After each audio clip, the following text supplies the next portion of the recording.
महाभारत के प्रथम खंड में आदि पर्व के 25वें अध्याय में सूर्य के ताप से मूर्छित हुए सर्पों की रक्षा के लिए कद्रु द्वारा इंद्रदेव की स्तुति। उग्र श्रवाजी कहते हैं, सौनकाद महर्षियों, तदनंतर इच्छानुसार गमन करने वाले महान पराक्रमी तथा महाबली गरुण समुद्र के दूसरे पार अपनी माता के समीप आए, जहाँ उनकी माता बिंताबाजी हार जाने से दासी भाव को प्राप्त हो अत्यंत दुख से संतप्त रहती थी।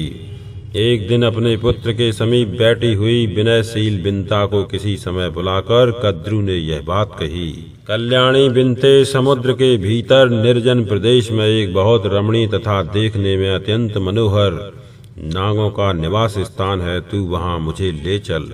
तब गरुण की माता बिंता सर्पों की माता कद्रु को अपनी पीठ पर ढोने लगी। इधर माता की आज्ञा से गरुण भी सर्पों को अपनी पीठ पर चढ़ाकर ले चले।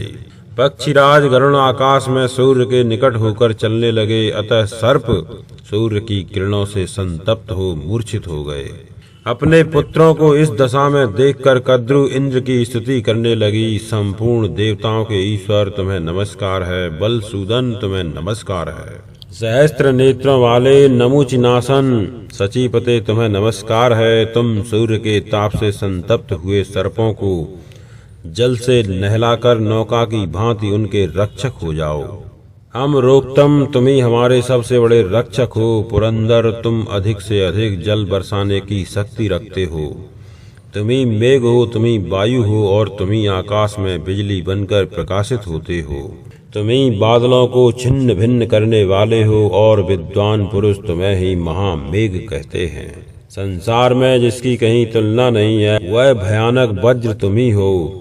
तुम भयंकर गर्जना करने वाले बलाहक प्रलयकालीन मेघ हो। तुम ही संपूर्ण लोकों की दृष्टि और संहार करने वाले हो। तुम कभी परास्त नहीं होते। तुम ही समस्त प्राणियों की ज्योति हो। सूर्य और अग्नि भी तुम ही हो। तुम आश्चर्यमय महान भूत हो। तुम राजा हो और तुम देवताओं में सबसे श्रेष्ठ हो।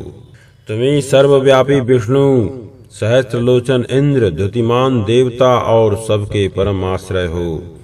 देव, तुम ही सब कुछ हो। तुम ही अमृत हो और तुम ही परम पूजित सोम हो।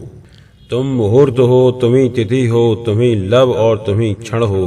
शुक्ल पक्ष और कृष्ण पक्ष भी तुमसे भिन्न नहीं है। कला, काष्ठा और त्रुटि सब तुम्हारे ही स्वरूप हैं। संवत्सर, ऋतु, मास, रात्रि तथा दिन भी तुम ही हो। तुम ही पर्वत और वनों सहित उत्तम वसुंधरा हो। तुम ही अंधकार रहित एवं सूर्य सहित आकाश हो। तिमि और तिमिंगलों से भरपूर बहुतेरे मगरों और मत्स्यों से व्याप्त तथा उक्ताल तरंगों से सुशोभित महासागर भी तुम ही हो।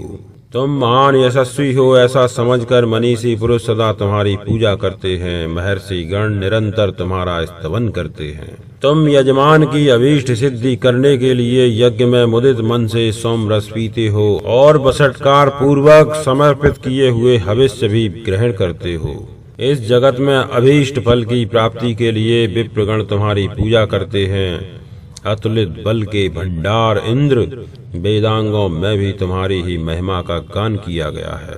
यज्ञ परायण श्रेष्ठ द्विज तुम्हारी प्राप्ति के लिए ही सर्वथा प्रयत्न करके वेदांगों का ज्ञान प्राप्त करते हैं। यहाँ कद्रु के द्वारा ईश्वर रूप से इंद्र की स्तुति की गई है। इस प्रकार श्री महाभारत आदि पर्व के अंतर्गत आस्तिक पर्व में गरुण चरित्र विषयक 25वां अध्याय संपूर्ण हुआ।